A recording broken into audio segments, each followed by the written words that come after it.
So, Michaela, dinner party at your place. Sound familiar?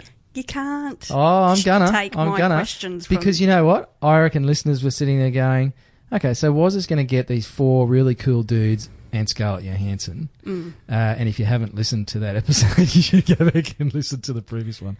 But come on, 5 celebrities, doesn't have to be movie stars. Okay. Dinner party. Who are they? Okay, so Dead or Alive? Yep. Steve Irwin. Yep. And Bindi and Robert Irwin, so they could see their dad again. Yep. So that's 3. You're a sweetie, aren't you? I know. Hugh Jackman. Oh, yeah, obviously. And it's a toss between Ed Sheeran or Prince Harry for the redhead. Wow. You've only used up 4. You've already used 4. Yes, I've got to pick one. Okay. Ed Sheeran, because he's funny and plays the guitar and he can, sing songs to me. Welcome to the Tradies Business Show, helping you get off the tools and into true business ownership, so you can spend more time doing the things that matter most. Now, here are your hosts, Warwick Bidwell and Michaela Clark. And welcome to an episode of the Tradies Business Show. I'm Michaela. And I'm Warwick Walker Bidwell, apparently. Says Michaela. G'day, listeners. Welcome to the show. And I can't believe that you chose one of yours. I'm not picking on your choices, but Ed Sheeran, really? Yeah.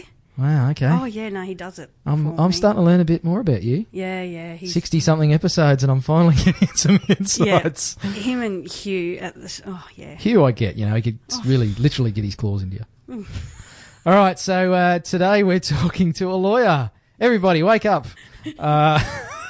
No, we're chatting with Aaron Griffiths from Onsite Law about a couple of things that I think cause a lot of tradies some stress and perhaps some disagreements is partnerships and commercial leasing, so renting your premises if you've got them. Yeah, and actually today's episode could save you a shitload of money. Yeah, can we say that's shit? the technical term. Yeah. Well, you just said it twice, so yeah. So don't go there. But yes, you could avoid some massive pitfalls, and honestly, Aaron's done himself out of some professional fees here by sharing these tips, because seriously, if you do the stuff that he talked about, you really can stay away from solicitors and avoid some really costly arguments that happen between business partners or with your landlord, or even JVs and partnerships. So you may not actually be in a business partnership with them, but just referral business or a joint venture. Yeah, and actually I can sum up the whole episode now is just getting good with your partner's wife. I think that was the you really grabbed hold of that, didn't you? Not too good with the partner's wife, if you know what I mean. Not Ed Sheeran good. No, just like, take them to dinner once in a while and say how great they are or something like that. But you'll work out why in the episode. All right, let's get into it. Great to have a lawyer on the show today. Oh, we must be proper. I even wore a shirt with a collar. Yes, so be careful what we say. We don't want any issues. Well, he's not that kind of a lawyer. Welcome to the show, Aaron Griffiths from Onsite Law. Thanks for having me, guys. Pleasure, mate. We promise this will be an exciting episode. Just because we have a lawyer on doesn't mean it can't be entertaining and informative. That's right. I'm here to break this stereotype. Great. So I've actually got a question that's got nothing to do with what we're going to talk about today, Aaron, and that is lawyer or solicitor. What's the go? Are they different things? Yeah, look, they essentially mean the same thing. I think that the word lawyer has crept in from as we become more and more Americanized. But essentially in Australia, you can come through as a solicitor or a barrister. And solicitors are the guys like me that do the paperwork behind the scenes and put the contracts together and do all the papers. And then the barristers are the guys that go off to court, and they're those silky smooth speakers that, probably the ones that people are more familiar with from TV that get up and present in court. So lawyers is the colloquial term to describe both solicitors and barristers in Australia. Fun fact. So there you go, listeners. We've just busted a myth. This is all about busting some of the terminology myths in industry. So thanks for answering that for me, mate. I can sleep at night now. No worries. So Aaron, tell us a bit about yourself, mate, just so people know who is this bloke we're talking to, this lawyer, solicitor fella. You haven't always been doing this, have you, mate? No. Well, my name's Aaron Griffiths, and I'm the director of Onsite Law. We're a small legal practice based in the Kawana area on the Sunshine Coast, and we practice mostly in business and commercial matters as well as property. So we do lots of conveyancing, and my business is about 5 years old, and prior to that, I've had a number of jobs. I've had my stint on a road crew while I was going through uni, so I'm sort of familiar with the high vis and steel cap boots, and had to put on a hard hat to get myself through uni. So I like to think that I remember those grassroots. Did you get some calluses on your hands, mate? Did you actually swing a shovel or something? Well, it's pretty embarrassing because on my first day I rocked up in my mum had actually bought me some brand new hard yakka, bright yellow sort of boots from Kmart, I think. Uh-oh. And of course my high vis didn't have a mark on it, so when I rocked up onto site for the first day for my induction, the guys saw me as a real blue flame, and I copped a fair bit that first week, let's just say that. So there's a bit of hazing goes on in the trades, mate. Well, I think like anywhere you've got to get broken in is kind of the unwritten convention part of starting in a trading type job. So there were plenty of jokes played on me, and I was a vegetarian at the time, so I copped a lot actually. I was hoping for a really cool nickname on site because there were a few really tough guys there, and they had really cool names like I think one guy's name was Meatax or something, and I was like, okay, I'm hoping for a really cool name like that, and they found out I was a vegetarian at the time, and I got nicknamed Veggie, and so I kind of got a shiver down my spine every time Veggie came over the radio all over the job site. Veggie, we need a shovel up in Sector 3, Veggie. That's good, mate. That's good. So obviously none of that as a solicitor, mate. So you're a bit of a late entry to the industry, Aaron? Well, not really. I did the I did the tradie sort of stuff, like labouring mostly to help fund my way through university, and then I've been in and around law since about 2000. So I've had a good decade in the business. So you get to see a fair bit in that period of time, and I've also, I guess, seen a peak as well as a GFC in the economy. So that's given me, I guess, a pretty full spectrum of trading conditions that might affect tradies out there and business owners and property owners, and the mentalities that change when things are good and then when things are bad. And I guess it goes without saying there'd be a lot more arguments when times are tough. People are feeling the pinch and probably more inclined to argue about contracts or leases and those sorts of things. Well, that's right, and that's one interesting thing about law as a career.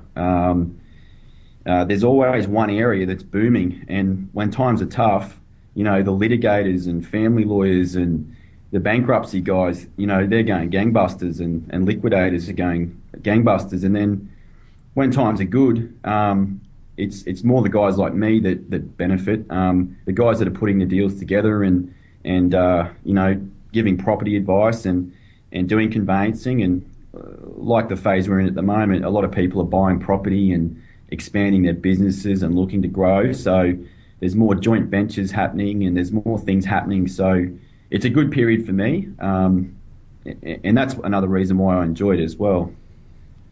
Yeah, so one thing we talk about a lot on the show is joint ventures and partnerships with people and things like that to help tradies grow their business. So in terms of whether it's a partnership with a fellow owner or a joint venture deal, what are some of the common mistakes that you're seeing happening? I think people I think in that initial euphoria and the initial excitement, and you've met someone and you're seeing all their positive qualities initially, it's a bit like dating. You know, you always see the positives first when you start dating someone. You got the beer goggles on, and it's not until you get into the relationship that their bad qualities start to emerge. And then you start to wonder, can I live with this person? And at that point, you're kind of in for a penny, in for a pound. And at that point, a lot of people realise maybe I wasn't overly clear about my expectations going in, and maybe we didn't jot down or write down, what I was going to contribute and what I expected the other person to contribute. So people kind of feel their way through it, and if you do realise, I don't know if I'm compatible with this person, all of a sudden it's very hard to separate when you've got your business and finances and things all intertwined, and it becomes a lot harder to separate. And then you get arguments over, how to split. And I think that all comes back to just not sitting down and taking the time at the front end before you commit to the joint venture about your respective obligations and how you see it running, and I guess your ideal relationship. And it's a lot like dating. Speaking from experience, Aaron? Oh, totally. I've been dumped in many a coffee shop because the young ladies might not have liked the way things were going. I find that hard to believe, mate. A smooth solicitor like you, Aaron. But mate, it is such a great point about those expectations at the outset. What are some of the key areas that people really need to consider, whether it is a joint venture or a partnership, but going into that business relationship with another person? What's some of the key areas they really should be looking at? Well, I think the first step is what will that person contribute, and what will I contribute in terms of not just money but time and skill set and energy, and whether it's an hourly commitment or there's KPIs or certain goals that we want to get to, or certain targets. Having, they don't have to be concrete, but if you've got some idea of where you're going and you jot that down together, even if solicitors like me love you to have a formal document, a partnership agreement. But often I say to people before they get there, jot it down on a piece of paper together, sit down and get it all down. And that's your starting point, really, your blueprint for your joint venture. And that's stage one. Stage two, I think, which is often overlooked, is you're not just going into business with that person. Often you're going into business with that person's spouse as well. And they can have a hugely influential impact on the decision making of your partner. And so what I suggest, this isn't so much a legal thing, but more just a common sense thing. You need to make sure that your partner's family is on board with the direction you're taking the business. And it can be hard for a spouse to, I think if you let them know what's happening and you give them an idea of the direction, and especially, okay, we're committing to a 3-month period where we're going to have our heads down and we're just going to crack this section out of the business.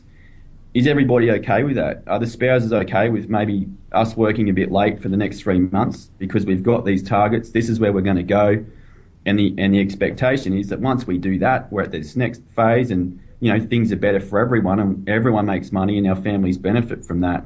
So I think if you can make that clear and get the spouses, involved or aware of what's happening and communicate with them, you're less likely to have situations later on where you've got a spouse in the ear of your partner saying, well, hang on a minute, you're doing more work than him or her.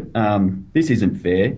I don't think you should stay in this partnership. And then those seeds of doubt get planted, and that's where you start to have, I guess, an outside force undermine what you're trying to achieve. And you might get along great with your partner, but, all of a sudden he's got that influence happening. That's a great point. I really don't think people actually think that next step of the partner's family and have they got their buy-in, and often they may not understand business or the industry you're in, so they really don't understand what's going on. So I think that's a really key point, to spend some time with the families explaining what the visions are and everyone's expectations, so everyone is supportive. Because you're right, you're spending all day with someone that gets it, then you're going home and spending someone that perhaps is resenting your time away from the family, or they just see, one side of it. So it's a really good point, and I don't think enough people, when going into partnerships, really look at that.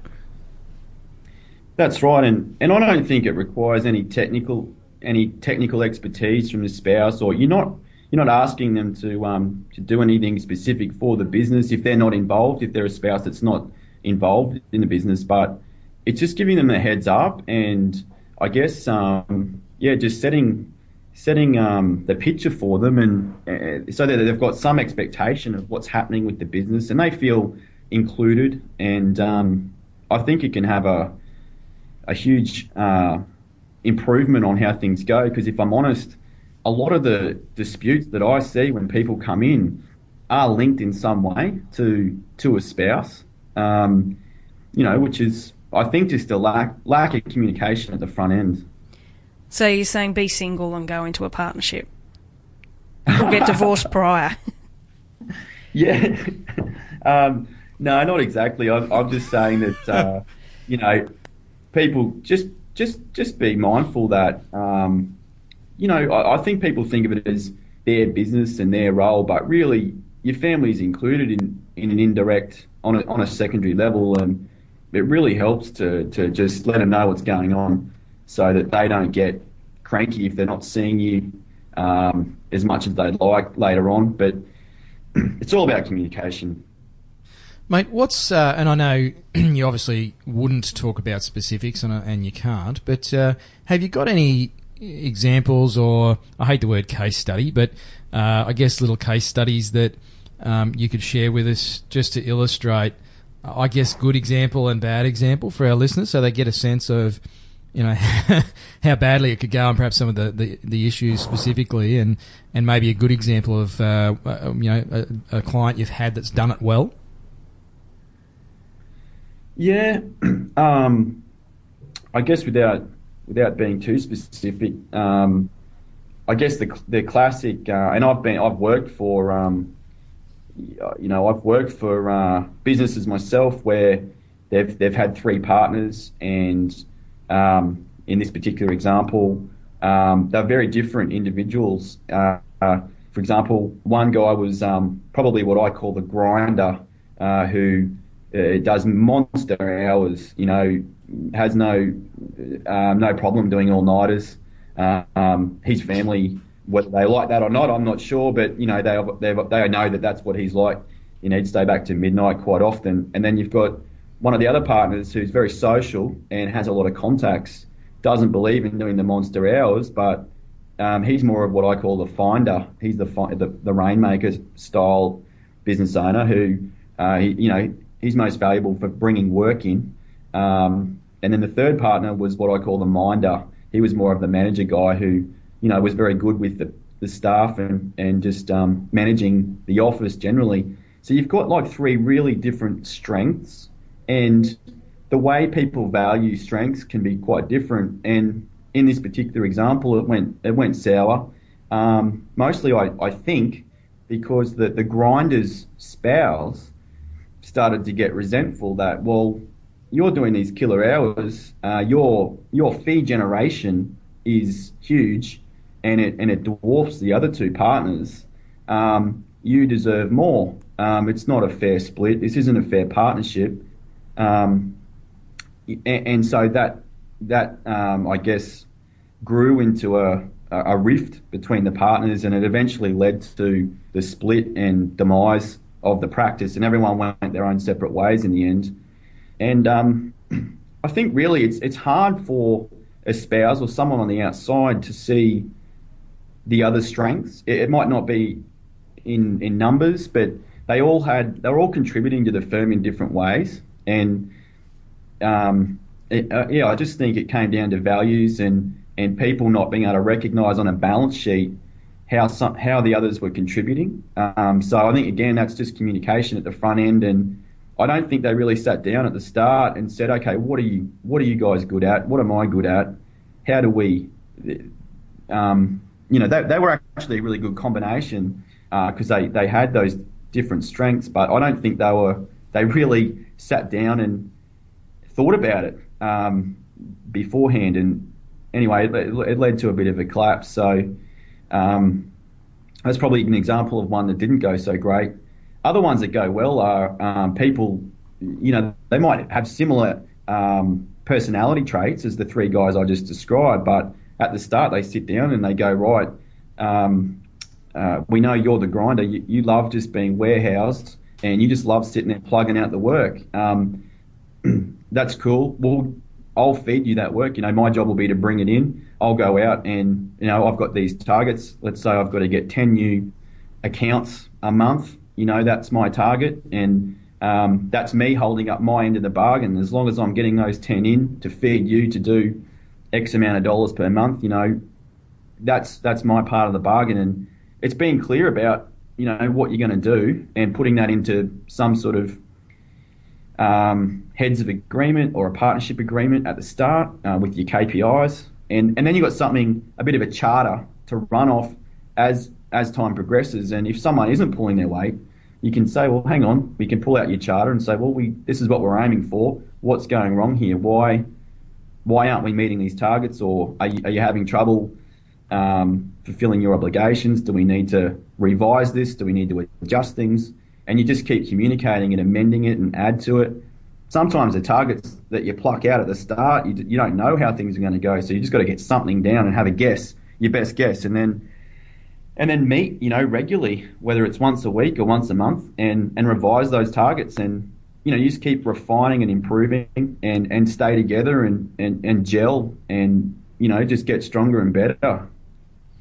It's such critical advice, and I think that's a key word as well, Aaron, is so many people go into these things without seeking advice from somebody like yourself, that for the sake of, I don't know what your exorbitant hourly rates are, mate, but, for the sake of maybe 500, 1,000 or 5,000 bucks, doesn't really matter what that initial investment is, it can actually avoid, the three guys where it all fell apart.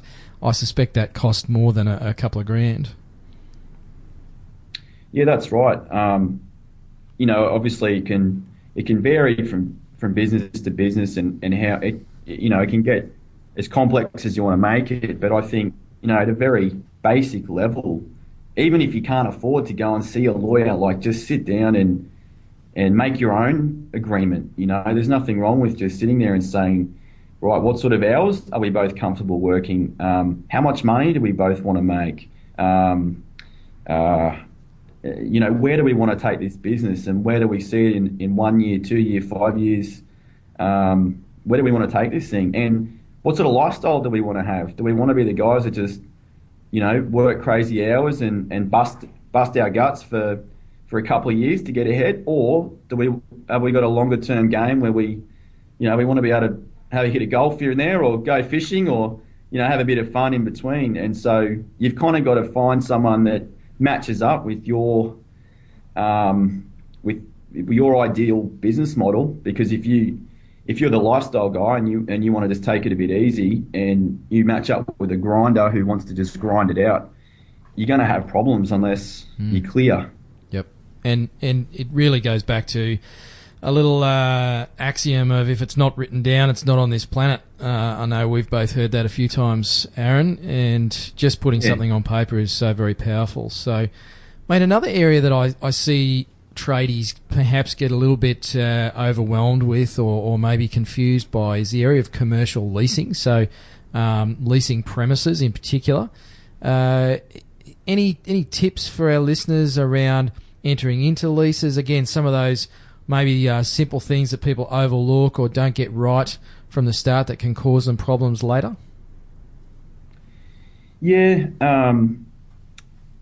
I guess one common misconception that people seem to have is that, you can just, as a tenant, you can just sort of walk away from a lease when you feel like it, and that's certainly not true. Commercial leases, by their nature, are usually longer than a residential lease. Quite often they're a sort of a 3-year term, and that effectively means you're bound to stay there for the 3 years on the terms you've agreed.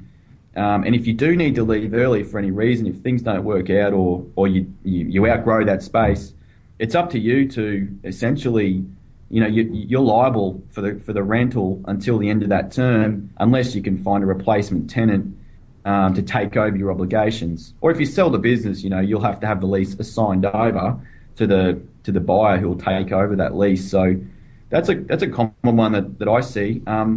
As for the critical terms of a commercial lease, what's most negotiable are firstly, the rent, and the way to do that is to have a look at comparable spaces around town and to make sure that what they're charging is fair market rate.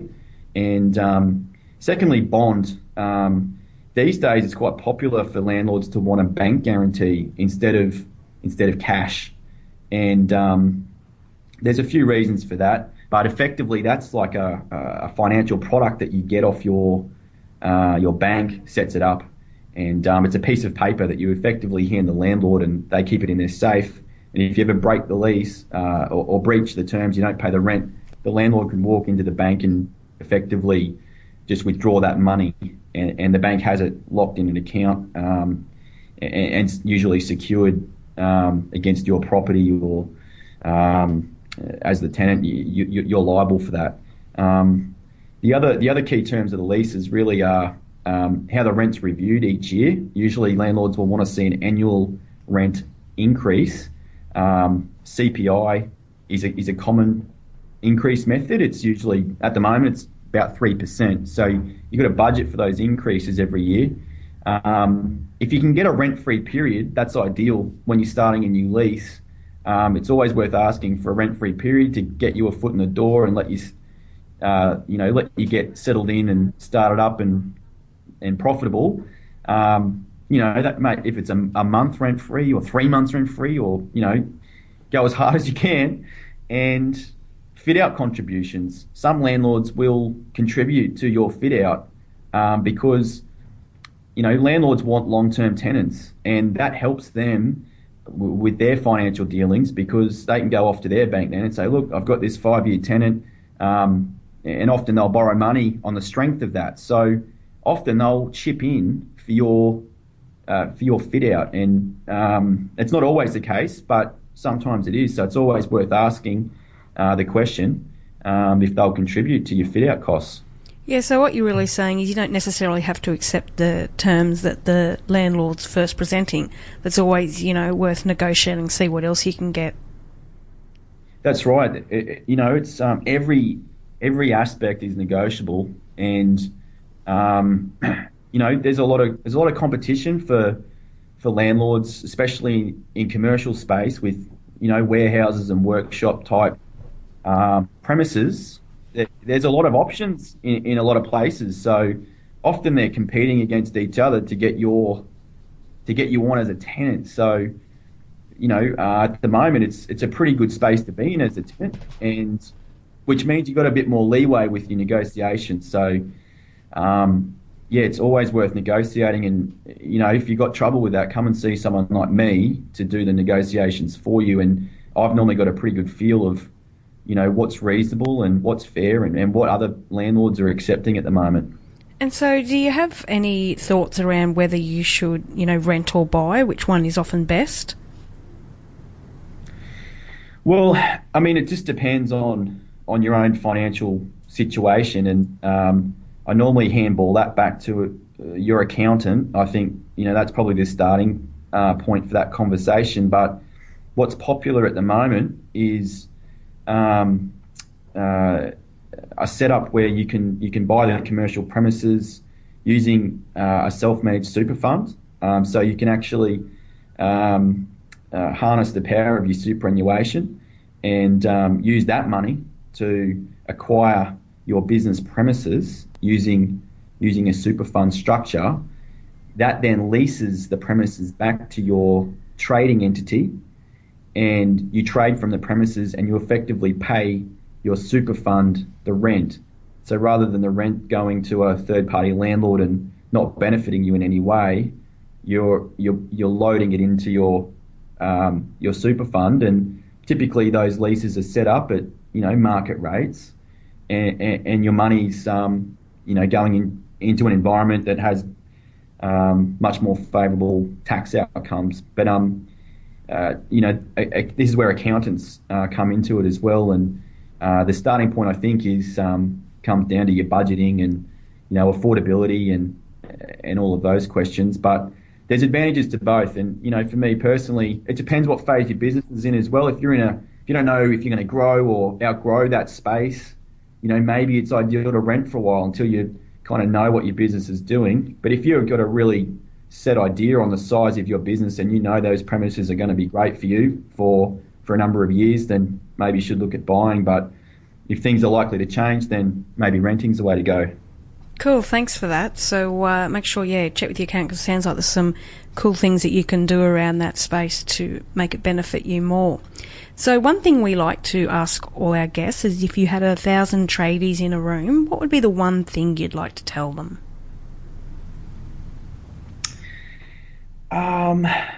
Well, besides seek legal advice often. Yeah. Well, get legal advice is a good one. I guess what's heartbreaking for me is the amount of tradies I see that go belly up and don't get paid, and subbies that get left out in the cold and don't get paid. And I know it's a really tricky area, and I'd like to be able to think that they should be able to get more money up front, for their services. And I know it's not always possible, but I just encourage them to get their trading terms clear and wherever possible, get deposits and get money up front if you can, or a sizable deposit just to help protect them, because it's a pretty sad reoccurring story that you see out there where good people have done nothing wrong, provided a good service, and end up getting shafted and not paid and end up going broke. Yeah, and it's an issue we did talk about with QBCC Commission on our previous episodes. I know it is a big area. So thanks so much for your time today. Now, if anyone wants to talk about and get some more advice from you, how can they find out about you? You can visit our website, www.onsitelaw.com.au, and that's got all our contact information on there. Feel free to give us a call. We've got a no fee, catch up chat to hear your story, and if there's something we can help you with, then we can go from there. But we've got a pretty open door policy, so you can give us a call anytime, or shoot us an email, or drop by for a coffee. Nice. And I have to tell our listeners as well, Aaron, that you've got a ping pong table in your office. Is it still there, mate? We do. It's in two parts at the moment, but we do push it together, and come down and take me on. I was the 1995 Fijian Resort champion, so many challenges have come and failed. But if you think you're good enough, come and have a crack. So, I think I can see a Warwick challenge coming on here. No, he killed me. So there you go. If you happen to be on the Sunshine Coast, listeners, drop by Aaron at Onsite Law and see if you can kick his butt on his home table. And certainly, if you do want to check out the guys or get some advice, go to onsitelaw.com.au. Not your average lawyers. I know Aaron's been on the odd surf trip and likes to partake of a beard when he goes away on holidays. So, mate, thanks for being on the show, and some great advice in there. Okay, fantastic. Thanks for having me. Thanks. Right, thanks. So there you go. That was Aaron Veggie Griffiths from Onsite Law. Oh, he's going to love that. Veggie. G'day, Aaron. I think that's classic. I can just picture him, doing the whole Buddhist vegetarian thing and working on the road gang. So they got meat pies and he's got a salad. or I don't know, a phyllo triangle with ricotta in it. And spinach. Anyway, so some really good tips in there about leasing and renting premises, but I think there was also some great stuff about should you rent or buy? And a lot of people don't realise that there are some other strategies that you can put in place in your business to get where you want to go. And the key thing for me is go and get advice before it's too late or before you get to the arguments. Is much better to go get some advice, spend $300, $500, $1,000, whatever it costs to do things right from the start. Same as, if you're building a house or buying a car or whatever. Yep. Good advice. Cool. And other good advice is to also check Train out. your team. Yes. Yeah. And to do that, we recommend and work with face-to-face training. And they can, if you want to upskill your staff, whether it be leadership, management, or different certificates, and actually get more skills recognised, there is some government incentives that you can get that may make it no out-of-pocket expenses, but talk to the team because there's some legal stuff that we never cover off. We always get in trouble about that, don't we? We do. So we're covering our bottom, so we don't need to get Aaron's help to get us out of our sticky situation. Yep. So this is Talk why to the professionals. That's right. So head to face-to-face training. No, face-to-face.edu.au. We're going to have to put that up on our wall because I always get it wrong. Put it on your wall, you mean? Yeah. Yeah, so face-to-face.edu.au and have a chat to the guys. Tell them Wazza and Michaela at Tradies Business Show sent you and they'll look after you. And if you want to get access to some more business tips and tools, extended interviews with some of our guests, we've had some really good ninja tips shared with us by some of the guests on the show. Webinars, we've already had our first webinar. We've got another one coming up very soon. Go to tradiesbusinesstoolkit.com. It'll cost you the princely sum of $1 to get your first 30 days access. And if you join before June 30, so time's just about up, you'll get ongoing access to that for just $10 a month. There's a private Facebook group with some really cool discussion in there that Michaela and I check into every day. After June 30, price goes up. Yeah, and next week's the next webinar on marketing. Marketing. So that's worth $1 alone. Absolutely. That's worth $11. That's like worth the first 30 days and then another $10 payment. Yeah, well, we'll be when we put it together and know what we're going to tell you. But hang on, don't shatter the illusion. So yeah, go check it out. Thanks for joining us, listeners. Great to have you with us. Really appreciate you tuning into the show. And until next time, bye. Hooroo. You've been listening to the Tradies Business Show with Warwick Bidwell and Michaela Clark. Want to get off the tools and into true business ownership? Find out how at tradiesbusinessshow.com.